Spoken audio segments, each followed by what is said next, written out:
for Canadian broadcasting, and undermining beautiful détente between Canada and USSR.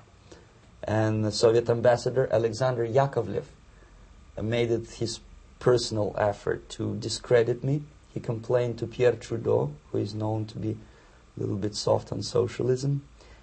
And the management of CBC behaved in a very strange, cowardly way, unbecoming to representatives of an independent country like Canada. They listened to every suggestion that Soviet ambassador gave, and they started shameful investigation, analyzing content of my broadcasts to USSR. And sure enough, they discovered that some of my statements were probably would be offending to the Soviet Politburo. So I had to leave my job. And of course, subtle intimidations. They would say something like, please cross the street carefully because, traffic is very heavy in Quebec. And fortunately, I know about the psychology and the logic of activity of the KGB, and I never allowed myself to be intimidated. This is the worst thing. This is what they expect a person, a defector, to be intimidated. Once they spot that you are scared, they keep on developing that line. And then eventually you either have to give up entirely and work for them, or they neutralize you. They would definitely stop all kind of political activity, which they failed to do in my case, because I was stubbornly working for the Canadian broadcasting. And in response to their intimidations, I said that, look, this is a free country, and I am as free as you are. And I also can drive very fast. And gun control is not yet established in Canada. So I had a couple of good shotguns in my basement. So welcome to visit me someday with your Kalashnikovs machine guns. So obviously it didn't work. Intimidation didn't work. So they tried different approach, as I described. They approached on the highest level, on the level of Canadian bureaucracy. And on that level they were successful. On that level they were successful. On individual level they failed flat. Mr. Bezmenov has brought a series of slides with him that he has taken from the Soviet Union, and I think this is a good time to take a look at the slides. Yes. Now, the viewers will be able to see these slides as we talk about them. Yes, this is a collection of slides which are, some of them are snapshots from my family album, some of them are documents which I smuggled from the Soviet embassy, and some are reproductions from local mass media. I usually show them to establish my credibility as a defector. This is a picture of my native town, Mytishi, about 20 miles north from Moscow. Characteristically, there is a statue of Comrade Lenin in the central square.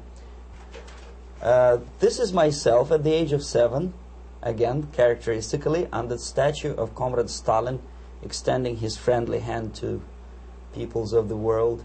At that age, of course, I was still idealistically minded young communist, and I still believe that sooner or later things will go for better. But I realized that the system stinks, that something is fishy, and that ideology is fake. And the propaganda about advanced Soviet agriculture simply didn't meet the criteria of reality. If they talk about abundance of food and there is none in the stores, there must be something wrong. My father was, he is on the left here, my father was officer of the General Staff of the Soviet Army. He was inspector of land forces, Soviet troops stationed in countries like Mongolia, Cuba, East European countries. Were he alive today, most likely he would be inspecting Soviet troops in Nicaragua, Angola, and many other parts of the world. Fortunately, he died and he didn't see the disgrace, because deep inside he was a Russian patriot. He didn't like the idea of expanding Soviet military might, especially in the areas where we were not welcomed at all. Unlike many other military officers, he was reporting directly to the Minister of Defense, bypassing KGB and diplomatic service. In other words, he was a trusted military professional. And my impression that this type of people are much less hawkish and adventuristic than party bureaucrats in Kremlin. When American mass media describes Soviet military as potentially dangerous counterpart for Pentagon, I simply laugh because I know better. I know that the most dangerous part of the Soviet power structures are not military at all. Most likely, if they come to power in my country, they'll be more sensible negotiators for nuclear disarmament and withdrawal of the Soviet troops from many parts of the world. But if someone from the party structure or the KGB structure were to give the orders for a military they have to obey, they yes, would follow. Because they are professional military. But you see, the triangle of power and hate in USSR is the party at the top, the party elite, the oligarchy of the party, then the military and the KGB at the bottom.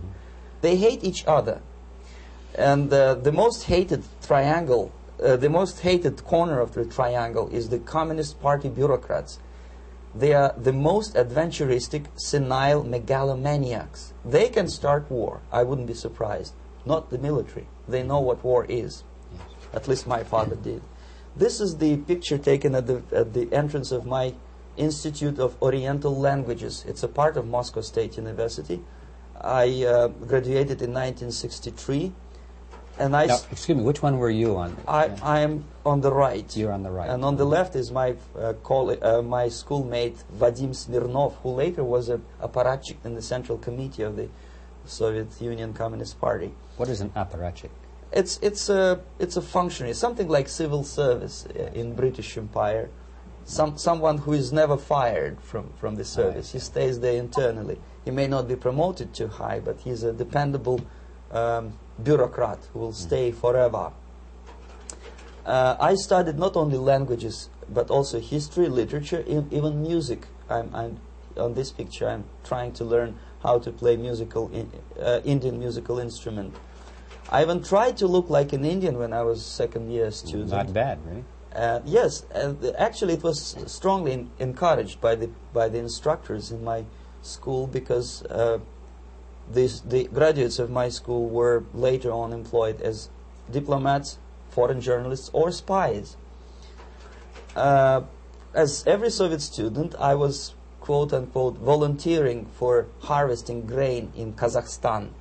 This is the biggest agricultural blunder of the Soviet government.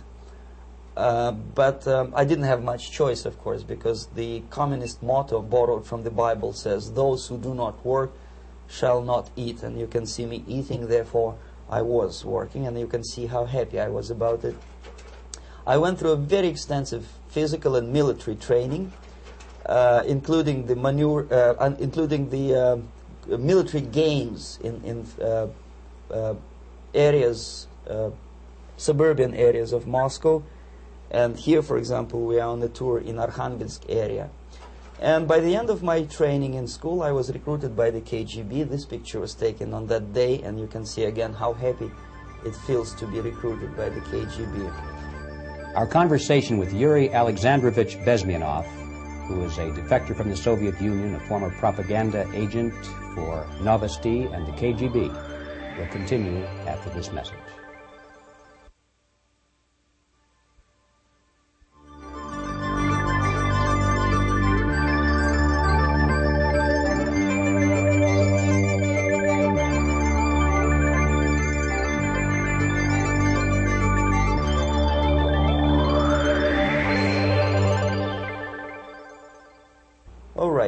As every student in USSR, I went through very extensive physical and military training and civil defense training too. Unlike in the United States, where civil defense is virtually non-existent, zero. In USSR, every student, whatever his major subject, has to go through very extensive 4-year military and civil defense training. You can see me here with a group of students during one of the war games near Moscow. The main idea, of course, is to prepare a huge reserve army of the USSR. Each student has to graduate as a junior lieutenant. In my case, it was administrative and military intelligence service. My first assignment was to India as a translator with the Soviet Economical Aid Group building refinery complexes in Bihar state and Gujarat state. At that time, I was still naively idealistically